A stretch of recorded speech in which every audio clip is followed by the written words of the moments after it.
आईला या भोंड्याला 10 वेळा सांगितलं तरी आपल्या पार्किंगला रिक्षा लावतो.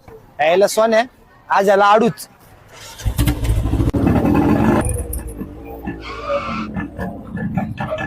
ए भोंडे, तू जरा येडा आहे का रे डोक्यात?